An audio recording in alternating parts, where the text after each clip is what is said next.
Hello and welcome, ladies and gentlemen, to a new edition of the Daily Debate. In tonight's show, we're going to be looking at Egypt's efforts regarding the ceasefire in Gaza. President Sisi is spearheading the Egyptian efforts to try and find a way for a ceasefire and securing the delivery of humanitarian aid into the Gaza Strip.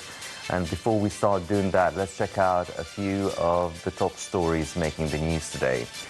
President Abdel Fattah al-Sisi received the U.S. Secretary of State Antony Blinken and his accompanying delegation in Cairo today. Presidential spokesman Ahmed Fahmy said the meeting focused on ongoing intensified efforts to reach a ceasefire in Gaza and secure an exchange of hostages, as well as allowing international aid into the besieged enclave to end the Palestinians' humanitarian suffering. During the meeting, President al-Sisi stressed that Cairo was exerting tremendous efforts to allow humanitarian aid into the Gaza Strip in coordination with UN and aid agencies amid difficult field circumstances. The head of state hailed the vital role played by the UN Agency for Palestinian Refugees, the UNRWA, on this track. The president stressed that international and UN resolutions over the crisis must be implemented, and serious steps to settle the crisis should be taken in order to guarantee a lasting peace in the Middle East. For his part, Blinken conveyed greetings of the U.S. President Joe Biden to President al-Sisi, stressing his keenness to enhance the strategic partnership with Egypt with the aim of maintaining stability, calming the situation and protecting the region from expanding the conflict. The U.S. top diplomat praised Egypt's role in consolidating security and stability in the Middle East region. Foreign Minister Sameh Shoukry and Intelligence Chief Abbas Kamel attended the meeting.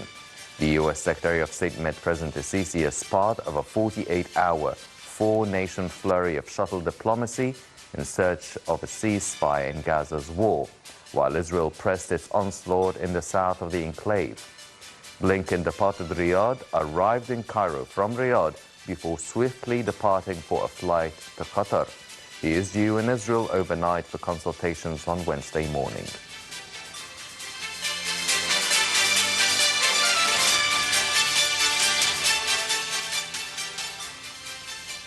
President Abdel Fattah al-Sisi also received Eric Trappier, the head of the French company Dassault, and his accompanying delegation today. The meeting focused on cooperation frameworks between the two sides in the field of military industrialization, technical support and capacity building. President al-Sisi reiterated Egypt's continuing of cooperation with the French company in light of its long-standing experience in the field of military industries with advanced technological systems. The meeting was attended by Lieutenant General Ahmed Khalid, commander of the Strategic Command and supervisor of military industrialization.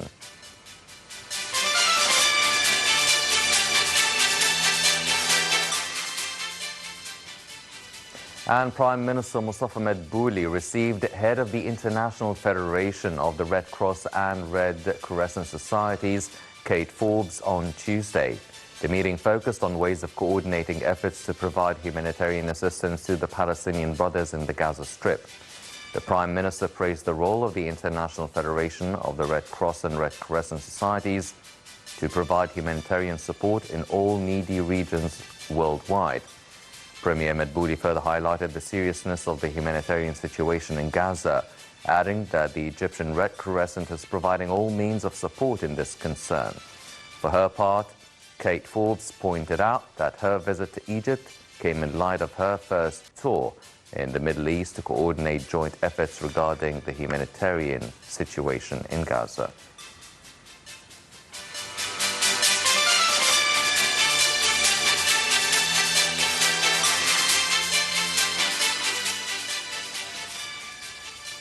These were some of the stories making the news today, but now turning our attention to tonight's discussion. Let's check out this report regarding President al-Sisi spearheading the Egyptian efforts to try and reach a ceasefire in the Gaza Strip, and we'll be right back.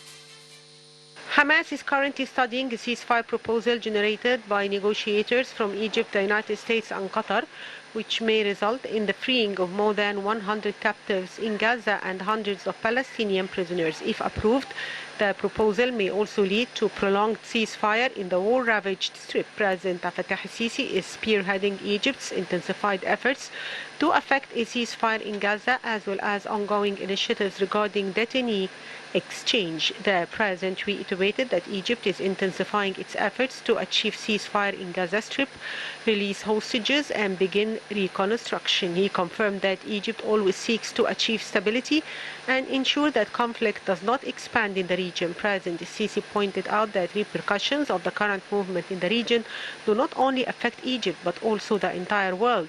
The head of state stressed the necessity of a ceasefire in Gaza Strip and entry of humanitarian assistance to help civilians who were displaced by the continued Israeli bombing.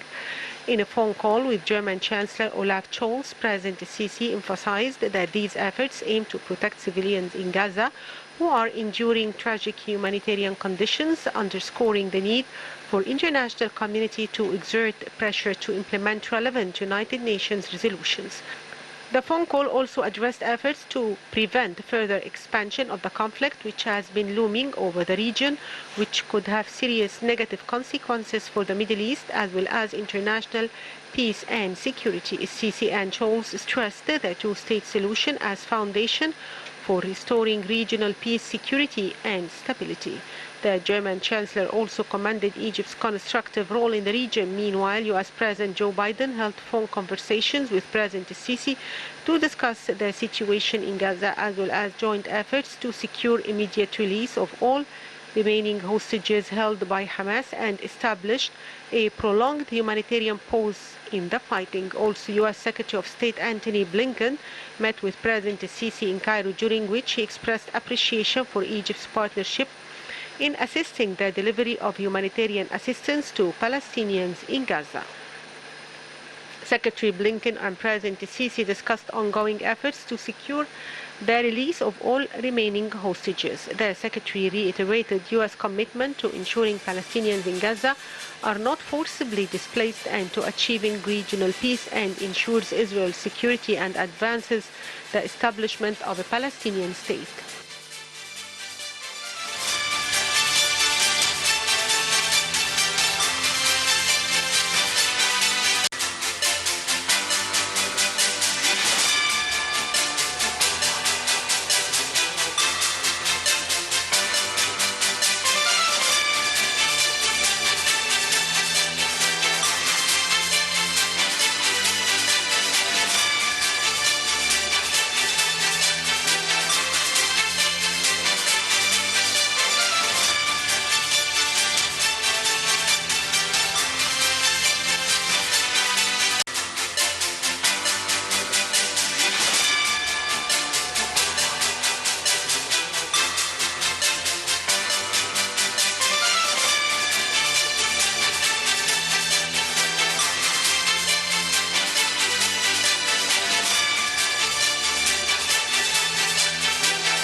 And we're back, ladies and gentlemen. Joining us here tonight in the studio, His Excellency Ambassador Hamdy Saleh, former Assistant Foreign Minister, to shed more light on the Gaza situation. Good evening, Your Excellency. Thank you for joining us. Delighted. Mr. Ambassador, now we've been obviously talking about the Gaza conflict for since October 7th, and we've seen today the visit by Secretary of State, U.S. Secretary of State Antony Blinken to Egypt, coming from Riyadh, Saudi Arabia, and then later on going to Qatar, followed by Israel. What would you say are the latest, or what would you expect the discussions would be regarding the Gaza situation? How are things developing in terms of the negotiations and maybe even talking about the release of hostages? This visit is very critical for the United States foreign policy and for the United States diplomacy in the Middle East, but even in the overall foreign policy. Because the United States is facing a real problem of credibility, starting from what happened in Afghanistan to what happens now in the Middle East. Not only the Biden administration in particular is facing a very difficult time within the United States and outside. The public opinion is really swinging away from the position taken by the pro-Biden administration with regard to what happened in the tragedy of Gaza. Coupled with this, there is a major division within Israel itself about what to do, and there is no clear vision among the leadership of Israel what they are going to do. After all this tragedy, after all these losses, and of all murders, you know, we don't know what will be the end game of that from the point of view of the Israeli. You know, we hear these statements coming from Netanyahu about no, but you know, nothing constructive, nothing really tells you about what they would like to do or what they can do. Because what they are talking about is not realistic. So it's a critical time for the American diplomacy, and Antony Blinken is coming with ideas. He's meeting with the leaders of the Arab world. He is facing an issue is not related only to their immediate concerns, the hostages, the conflict in Gaza at large, and you know the problem of Philadelphia corridor, and the problem of you know what to do with the problem in Gaza, but also he's facing a problem of other areas which are really connected. All these militias hitting the American bases here and there, and the major trouble coming from the Red Sea with the Houthi and so on, and the major issue with Iran, what to do. So all this together is imposing on the American, administration, the U.S. administration at this particular point, to have a new strategy towards the Middle East. And this new strategy is on two levels. One is to deal with the immediate concerns, and that's what he talked about with the Egyptian president and with the crown prince in Saudi Arabia and with the Qatar and so on.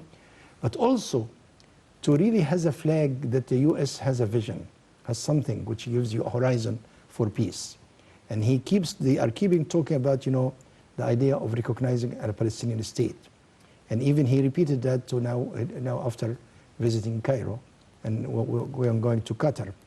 Joe Biden himself talked about the return to the two-state solution.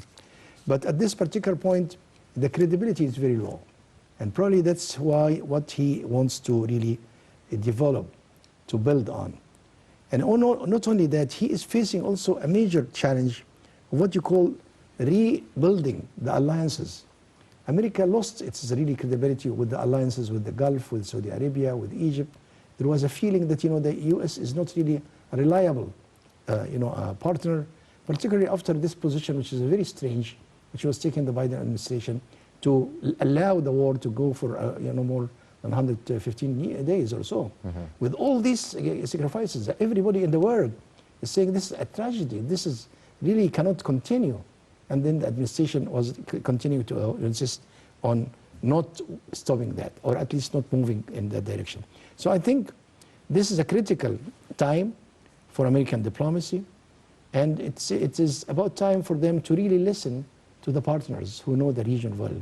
That's why I thought the meetings with President Sisi and with the Crown Prince in Riyadh and with the Qatar, and later on with other Arab partners, in addition to meeting with the cabinet in Israel and so on, it will be a major issue for him to build on. Mr. Ambassador, now probably the U.S. administration has the strongest influence on Israel. Now, you've mentioned that they would have to change or adapt their strategy to deal with the immediate dangers and threats on the short term, and then the larger picture for the long term. Now, should we expect the U.S. administration to just 180 degrees change their attitude regarding the situation in Gaza and really try to force and influence Israel to hold this sort of aggression and reach a ceasefire and then pursue a two-state solution? Or, because as you've mentioned, they have lost their credibility and they are already having their own problems at home, so they would at least try and prolong the situation for a few months, make it seem like they are changing directions up until the presidential elections within the U.S., and then maybe let the next president, be it Joe Biden or someone else, have to deal with it and take it to another level? The talk in Washington is that the administration needs something big in order to regain credibility in the region, but also within the United States, among the American public. There was a real small problem which really was blown up in front of the administration when the Wall Street Journal published an article about the jihadis in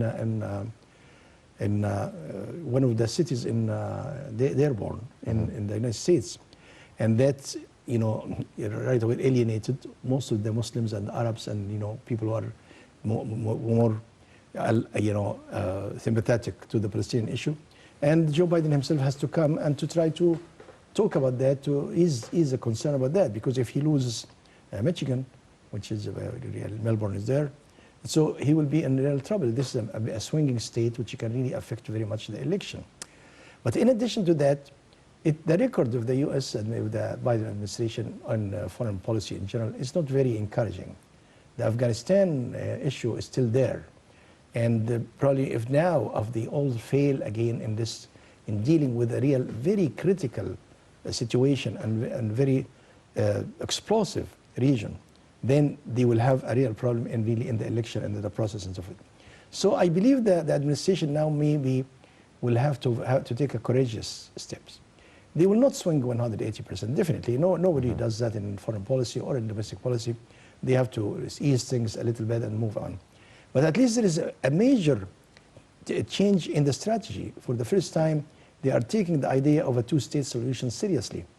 And the talk in Washington that, Israel will never accept that under this, right-wing cabinet. And Netanyahu is very difficult to deal with, and he is not the right man for that time. So there is a different strategy, which is that the United States can go to the Security Council and approve a resolution to recognize a Palestinian state. And this strategy and this course of action, either it's the real or it's just using it to pressure the Israeli cabinet and so on. So there is an effort from the administration to do something, to get away from the cage where they put themselves in, which is only to be perceived as supportive of the aggression of the Israeli extremism and of the right wing and so on. Even now, the right wing in Israel are attacking the Biden administration, Ben Gvir and others. So there is a need for them to change. And let me add to this, they have to face this not only because of the explosive situation in the Middle East, but because they are losing also in front of the Chinese and Russian influence. And that is a major concern for them. They are losing also in front of the challenge of Iran and their what you call it, groups. They are supporting Hezbollah, militia in Iraq, militia in Syria. It's unbelievable situation. People are criticizing the Biden administration. You are coming too late. You let all these forces grow up to that point to be able to be a threat to the countries in the Middle East and to you. And what are you going to do? So now they are starting a new strategy of how to deal with the militias. But this new strategy is coming too late, and it needs the partners to advise them about what could we do, the Arab partners. Yes. Well, which leads us to the next question, which is Antony Blinken going to Saudi Arabia before Egypt and then coming to Egypt and then going on later to Qatar, and eventually he will go to Israel. Now, the U.S. administration, the U.S. has the biggest influence on Israel. So what does the U.S. administration want from countries such as Saudi Arabia, Egypt, and Qatar? Do they want a certain alliance that would help them deal with what's going on in Iraq and Syria, or are they looking for certain guarantees, sharing a same vision regarding an influence on Israel? They are really actually working on three things at the same time. They are trying to get something out of Saudi Arabia that they will be open to, recognizing or opening to normalization with Israel, and to use that as a carrot to the cabinet and the right cabinet in Israel. That's one level. But the second level, they admit that they cannot resolve the problem of Gaza and of Palestine without the Arab partners. It's not acceptable what the Benjamin Netanyahu cabinet is talking about, that they are going to control Gaza with a military force at its end. that even will not be a lasting situation, even if they ever will be able to do that. So Americans are more reasonable and say, no, we have to find a reasonable situation. We have to find some way to get the Palestinian Authority to extend its own influence and own control over there, and to have to let the Palestinians at least have their own say. And you cannot do that except if they have the Arab partner with them to support this situation. But the third level, they would like to have the immediate situation being resolved with the Arab partners. How to rebuild Gaza? And if you have 1 million people without no houses, no electricity, no water, no food, nothing, who is going to pay for that? And it's an amazing situation. You know, Israel destroyed the entire district, and they are sitting over there, you know, it's even continuing. And the situation needs enormous investment, enormous effort, and even long time. The Americans alone cannot do that. So they need the Arab partners, they need the Saudis, they need the Qatari, the Kuwaiti, the Emirati, and the Egyptians. And bear in mind, in the final analysis, Egypt is the only country who is tangent to Gaza. It is the neighbor. It is the one which really can get things done. Even if we don't have the financial resources, but we have the capabilities. And Egypt is the major country in the region. So in the final analysis, they know the importance of dealing with the partners, and they know each one what they can do, and they are coming to really regain credibility with the partners. Your Excellency, you've mentioned the divisions that are taking place within the Israeli community, be it the far right and the far left. And you've also mentioned how difficult it is to deal and negotiate with Prime Minister Netanyahu. Now, how serious is this division? Is it basically just protests and people who are calling for a ceasefire and an end of the Israeli aggression on the Gaza Strip? Or do you see a possibility of this division really escalating that would actually lead to a real major shakeup within the Israeli administration that would make it more susceptible to cede to any sort of influence or pressure by the US administration with the alliance of Arab countries? The picture within Israel is not clear. The forces within Israel is really conflicting with each other, and the right wing was really gaining a wave, riding the wave until that point. But with the losses which they had, and with the situation which the tragic situation which they created, the image of Israel worldwide, even among the Jewish community worldwide, is really diminishing. And as a result of that, there is now a division within the Jewish community all over the world that Israel is not on the right track. And there is tremendous support for seizing a ceasefire among the Jewish community in the United States and in Europe. The Netanyahu cabinet is divided between the right wing and the semi-moderates. Well, semi-moderates are really weak, and the right wing are really taking the lead. But the point is, they are losing the grounds because you did not accomplish something. And they keep talking about having another war in Lebanon, with another war in the West Bank, fighting against the militia here and there. But this is too much. You are really trying to overdo and to really go beyond your capabilities. The Americans have been advising them, you cannot do all these things. There is a feeling in Washington, which I felt when I talked with several people, that Benjamin Netanyahu is not the man suitable for that. They are, working or hoping that Benjamin Netanyahu will really be removed somehow, or go out of the game, and the other side of the Labour Party will be easier to handle this. But for the time being, we hear about opposition within the cabinet from several members, and the people say, even in the Israeli media, that actually this is incited by Benjamin Netanyahu himself. He's trying to use these protests and so on against the American pressure. In the final analysis, this is a game, and the game is not really acceptable because you are in the middle of the war. And in the war, not only the Palestinians lost 27,000 martyrs and 60,000. This is a real big tragedy. But also the Israelis themselves lost a lot. And the Israelis are really crying about hostages and so on. And the public opinion in Israel is not really very stable. So this situation is still very explosive in Israel. And we have to look into it with a lot of concern what will happen with each other. Your Excellency, now President Sisi and our Foreign Minister Sameh Shukri, they've been reiterating, and many world leaders, they've been reiterating the fear of actually the conflict spilling over throughout the region. And we've seen the involvement of countries such as Lebanon, Iraq, and Syria, and now we're witnessing the US strikes on Iraq and Syria, and we've witnessed yesterday the UN Security Council session regarding these strikes.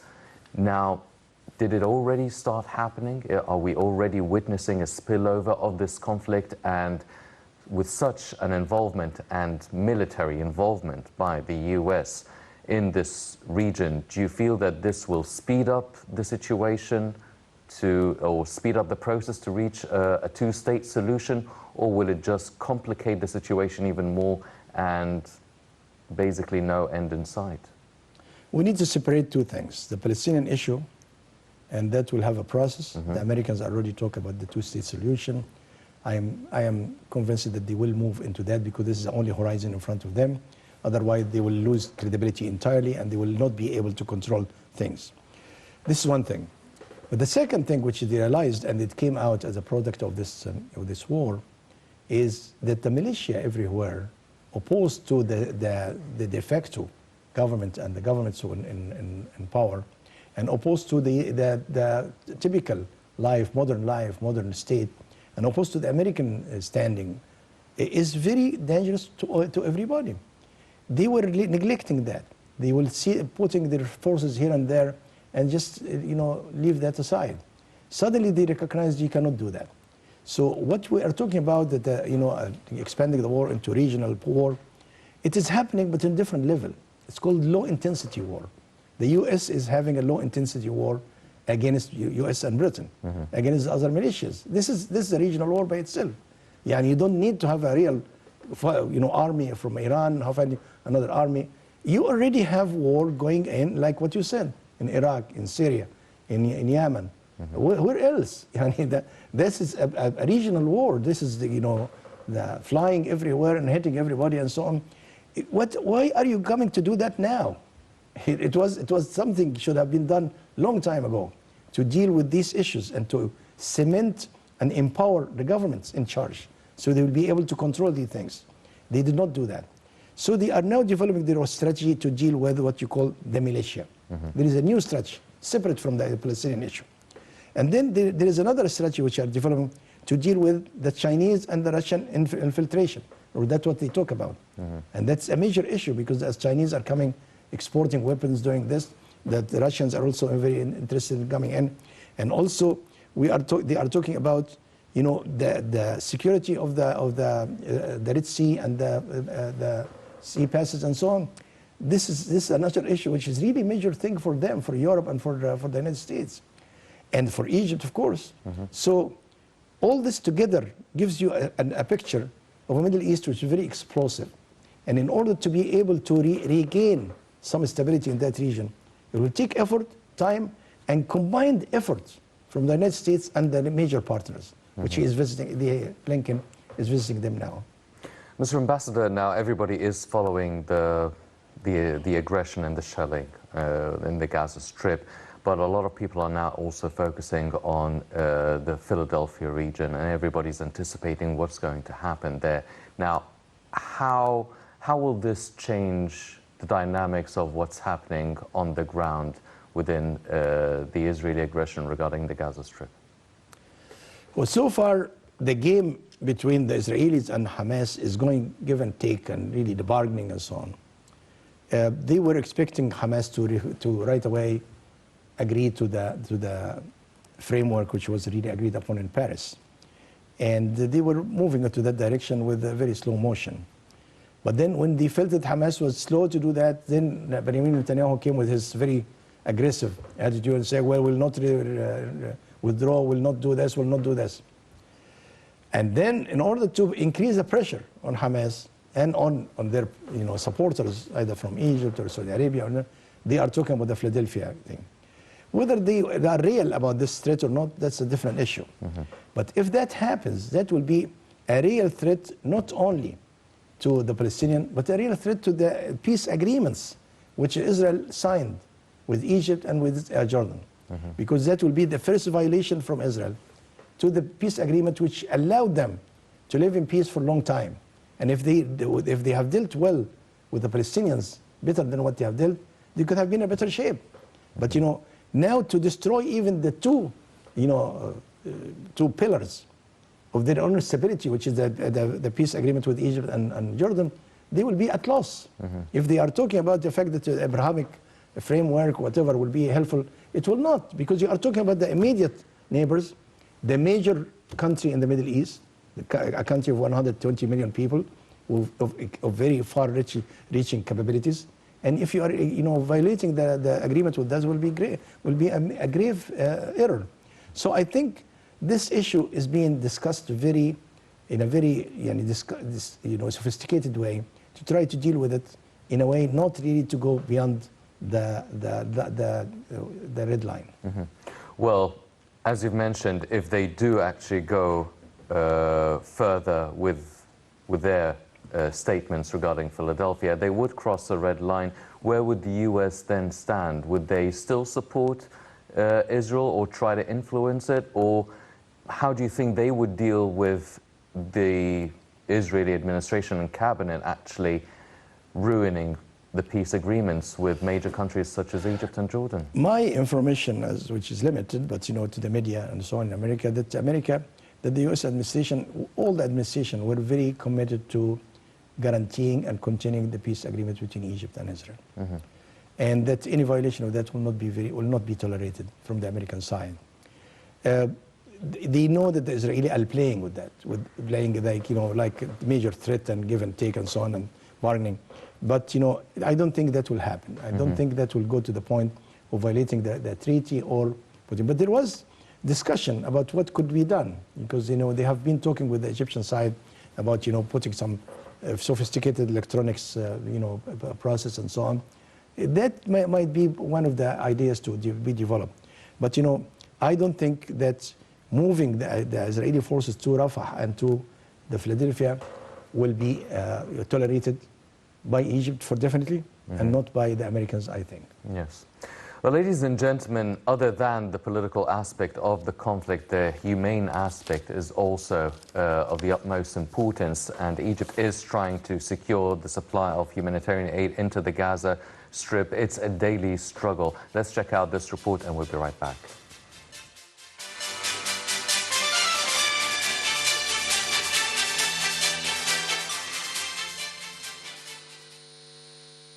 President Fattah al-Sisi said international community has a responsibility to ensure the delivery of humanitarian assistance to Gaza Strip in a bid to end the suffering of Gazans. He underlined the importance of stepping up efforts to avoid expansion of the conflict in the region.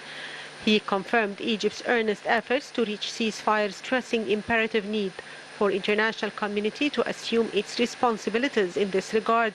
The President called for concerted international efforts to reach a just and comprehensive settlement to the Palestinian issue based on two-state solution, as well as establishment and recognition of an independent Palestinian state in accordance with the relevant resolutions of international legitimacy. He warned of further deterioration of the miserable humanitarian situation the people in Gaza are living in. President Sisi reiterated that Egypt has been firmly rejecting the forced displacement of Palestinians from their land under any circumstances. Meanwhile, the Egyptian Red Crescent dispatched tens of trucks carrying food, medicine, medical supplies, tents and blankets to Gaza Strip through Rafah border crossing.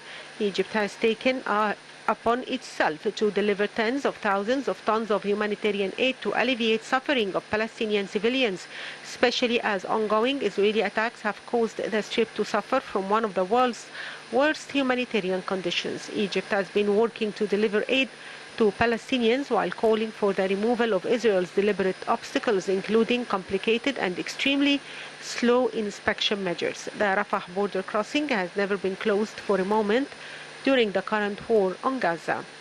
Egypt has received hundreds of patients from Gaza for treatment in Egyptian and friendly countries' hospitals. Moreover, 23,000 individuals, including Palestinian foreigners, dual citizens and stranded Egyptians crossed through Rafah crossing. Egypt has also received 8 planes from various countries at Al Arish airport in North Sinai and delivered them to Gaza through the Rafah crossing led by the ERC and the Egyptian Food Bank. Dozens of civil society organizations in Egypt have been contributing to humanitarian relief efforts in Gaza since the start of the war.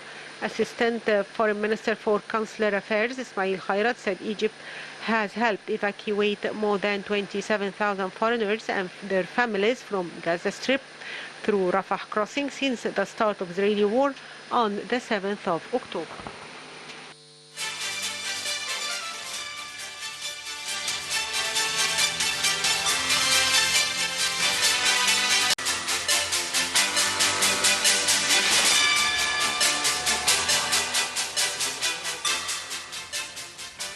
Welcome back, ladies and gentlemen. Continuing our discussion with Ambassador Saleh. Your Excellency, now, obviously, we are the direct neighbors, as you've mentioned, and the humanitarian aid is a big concern for the Gaza Strip, and everything is going through the Rafah border crossing, mainly Egyptian. Over 80% of the supplies are provided by Egypt, the rest from the international community. We've seen Prime Minister Mustafa Madbouli meeting the head of the societies, the Red Crescent, of the Federation of the Red Crescent and Red Cross Societies. How important is it to pressure Israel at least to try and open or ease the situation for the supplies to actually go through the crossing? Actually, there are 3 points regarding to the humanitarian assistance. The first one is that Israel was playing the game against Egypt in terms of the humanitarian assistance. They came to the World Court, International Court of Justice, and said, well, Egypt is the one who is hindering, which was ridiculous. Yani, this is, but at least it's one of the typical games of the Israeli to try to reverse the issues and to really create a false perceptions. But then secondly, just now, today, they had a rumor that actually they are going to close Rafah corridor and to use Abu Karam corridor, which was really the Egyptian side rejected that. That did not happen. But continuing these kind of rumors and continuing this type of attack is really trying to give away the blame from them, which they are hindering. They are the ones who are hitting the typical the trucks going and so on, and really hindering the process. This is the first one. But the second one, you are talking about still about very little assistance going to 1.2 million people who are really in very dire need for food, for the water, for everything, and even for blankets, for the cold and so on. It's really, the world community has to move bigger than that. You have to move in a better, the more expanding abilities and effort than that. And Egypt is calling for that. But we did what we can. What I understood is that almost more than 60% to 65% of all the trucks who went over there came from Egypt. Of course, there is so many other countries who send aeroplanes and so on. But in the final analysis, it's not really, it's trickling. The U.S. should do more. And when I was in the U.S., I asked one of the officials, "What about the medical situation? Why don't you help in that? This is at least this is a very humanitarian. People are dying out of no." And he said, "No, we are helping. We are sending. We are doing." All countries are doing, but some of them are doing it in a symbolic way, just to say we did something. But that's not enough. Even the French, they have a ship over there to help. But is it enough? It's not enough. So the second level is that you need, the second point is that you need to raise the level of humanitarian assistance. But then we come to the most dangerous situation, which is the position with the UNRWA. UNRWA is the only framework, the only organization who is reaching out to the Palestinians everywhere, not only in Gaza Strip, and helping them for the last 70 years. And it's part of the UN. As a result of that, you cannot really stop the financing of the UNRWA and say, well, okay, no, they are bad. This is ridiculous. And based on the accusation of the Israeli side. So Now there is a pressure from all parts, including Egypt, that UNRWA has to come back, and the finance should come back. Because we don't have, at this critical time when people are dying, the time to build a new framework. And we cannot really take only the accusation of the Israelis as that's the judgment. So I think the UNRWA issue is a big issue. The United Nations has already organized a committee to investigate the accusation of the Israelis about the UNRWA and members. And if there is some employees who have been accused of particular things, they can take care of them.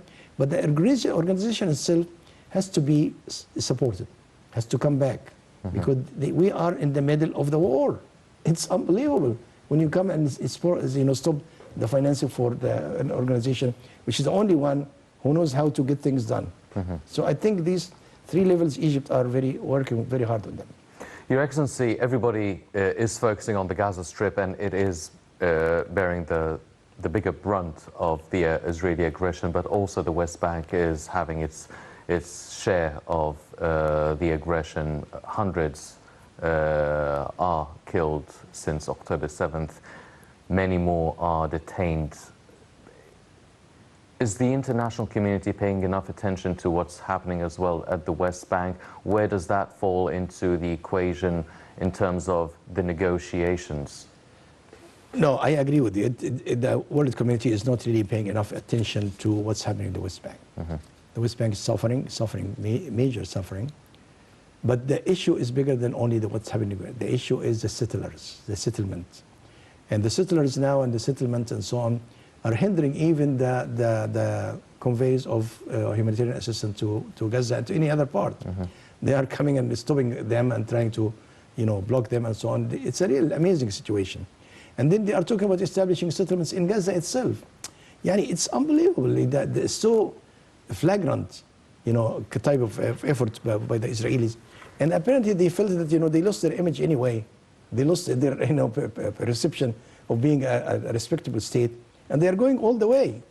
The Americans have to deal with that, because America has put itself in a corner with Israel. And whatever Israel is going to be blamed for, the U.S. is going to be blamed for that. People stand in front of the President Biden and tell him, you are not doing enough for the people who are dying in Palestine or in Gaza. And those are not really Palestinian, not even, they are Americans who have seen on the television what's happening. Something which cannot be tolerated in the 21st century. And even Donald Trump, the former president, said this is really unbelievable. So now we are talking about major issues, intertwined together. The settlement, the Gaza war, the militias, and so on. All these things create an image of a region which is explosive. And unless Israel will be restrained and really go into a real, a stage of realism to understand what's going on, then the situation will be even worse than that. I think Antony Blinken's visit is critical because it really deals with all these things together. Part of it is to try to float ideas which he brought with him, but part of it is really to receive ideas from the Arab side and from the Israeli side. He will meet with the cabinet, with the war cabinet of Israel, but that's not enough. I think he should meet also with the opposition, with Meir and also other people who have more reason to talk about, because the cabinet is extremely, swinging towards the right, and they keep talking about revision and so on. It's unbelievable what happened to Israel after the 7th of October. They jumped into revision. Everything was in their minds revision. As a result of that, they actually fired on their own legs, on their own foot. And this is really not the right thing to do for any reasonable politician. And I think what will happen is that at a certain point, under the American pressure and under the worldwide public opinion pressure, the Israelis will come to reason at a certain point. Ambassador Saleh, do you feel that maybe we will see a change in terms of the U.S. position within the UN Security Council? Do you think that we will actually see resolutions being implemented by the UN General Assembly and the UN Security Council? Do you think we will see some sort of a result or for cases raised by South Africa in the International Court of Justice? Do you feel that we might not see a veto by the US? Do you feel some changes coming? As I mentioned earlier, the United States and any administration over there is really walking a very difficult line between the supporters of Israel and the people who are really now, have been agonizing about because of the tragedy in Gaza and so on. They are trying to find ways to really please both of them. So I don't think that they will go all the way to use the Security Council of the United Nations against Israel at this particular point in a blunt way. But they are using this idea that they might, if Israel, if the Netanyahu group and so on will reject a Palestinian state, they might go to the Security Council. And that will be a major switch. And for them, if they go there, they have to mobilize support among the Jewish community in the United States and in Europe. And even to mobilize some parts of the Israeli political elite, Yes. So I think there is a possibility, still remote, but I think it might happen.